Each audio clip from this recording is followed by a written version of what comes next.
Hello friends, welcome to Jyoti home kitchen. Chaat तो ऐसी dish है जो हर किसी को पसंद आती है।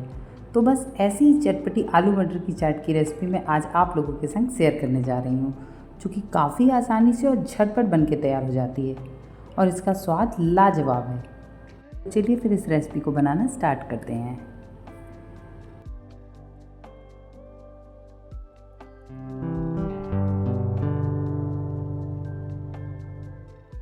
सबसे पहले हम इस चाट की स्पेशल चटनी तैयार करेंगे। तो एक फ्राई पैन में मैंने 1 गिलास पानी ले लिया है। अब उसमें मैंने इमली डाल दी है। अब उसे अच्छी तरह से बॉईल कर लिया है। अब इसे ठंडा कर लेंगे। अब ये ठंडा हो चुका है तो इसे अच्छी तरह से मसल के इसका सारा गुदा पानी में निकाल लेंगे। अब हम एक दूसरा फ्राई पैन गैस पे चढ़ाएंगे और उस पर 1 चम्मच ऑयल डालेंगे। ऑयल अच्छे से गर्म हो जाएगा तो हम इसमें 1 टीस्पून जीरा डालेंगे और उसे अच्छी तरह से लाल करेंगे। अब जीरा अच्छी तरह से लाल हो चुका है तो हम इसमें इमली का पानी छान के डाल देंगे।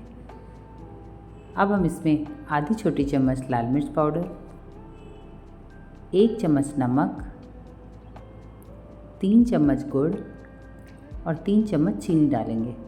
इन सब चीज़ों को डाल के हम अच्छी तरह से पकाएंगे।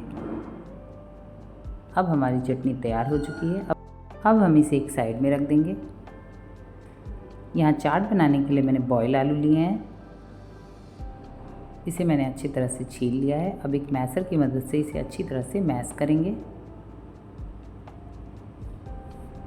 यहाँ मैंने 3 ब्रेड के स्लाइसेस लिए हैं। उसे मैं पानी में डिप करके अच्छी तरह से निचोड़ दूँगी। उसका सारा पानी अच्छी तरह से निकाल दूँगी। अब इस ब्रेड को हम इसी आलू में अच्छी तरह से मिक्स कर देंगे। ये हमारे आलू में बाइंडिंग का काम करेगा, जिससे हमारी टिक्की बिल्कुल भी फटेगी नहीं। अब हम इसमें 1 टेबलस्पून कॉर्नफ्लावर पाउडर डालेंगे। अब हम इसमें थोड़ा बॉइल्ड मटर डालेंगे, थोड़ी बारीक कटी हरी धनिया डालेंगे, ½ टीस्पून लाल मिर्च पाउडर,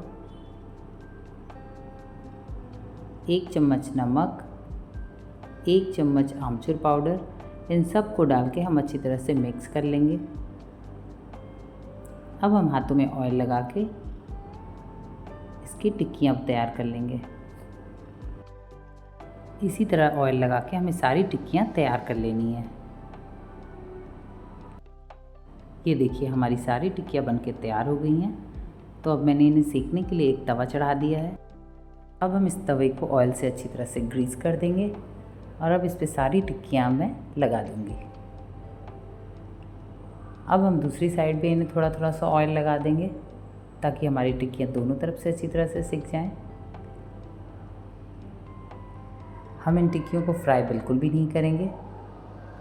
तवे पे बस हमने थोड़ा थोड़ा ऑयल लगाया है और इसी में हमारी टिक्कियाँ सिक के तैयार हो जाएंगी। अब हमारी टिक्कियाँ काफ़ी अच्छी तरह से सिकने लगी हैं। अब ये अच्छी तरह से सिक चुकी हैं तो अब हम इन्हें निकाल लेंगे।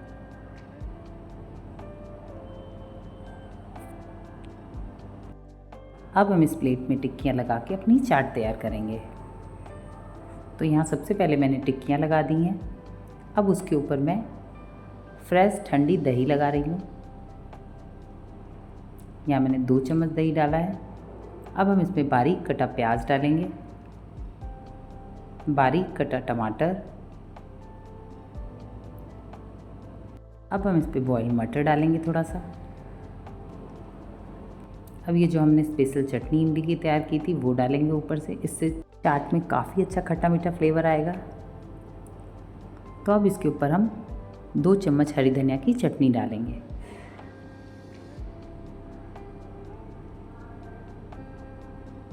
अब हम इसके ऊपर कुछ मसाले डालेंगे। सबसे पहले मैंने यहाँ चाट मसाला डाला है थोड़ा सा। अब हम इसके ऊपर लाल मिर्च पाउडर डालेंगे थोड़ा। अब इस पर थोड़ा सा मैंने काला नमक डाला है। अब हम इस पर बारीक कटी हुई हरी धनिया डालेंगे। अब हम इसे भुजिया से गार्निश करेंगे। तो ये देखिए फ्रेंड्स, बनके तैयार हो गई हमारी कुरमुरी चटपटी लाजवाब चाट। तो अब मैं आपको ये टेस्ट करके दिखाती हूँ। ये खाने में भी काफ़ी स्वादिष्ट बनी है तो फ्रेंड्स, आप इस चाट की रेसिपी को ज़रूर ट्राई करें और हमें कमेंट करके ज़रूर बताएं आपको ये चाट की रेसिपी कैसी लगी। और हमारे चैनल को सब्सक्राइब, लाइक और अपने फ्रेंड्स ग्रुप में शेयर करना बिल्कुल भी ना भूलें। तो फिर मिलते हैं ऐसी ही एक नई चटपटी टेस्टी रेसिपी के साथ। Thanks for watching my channel.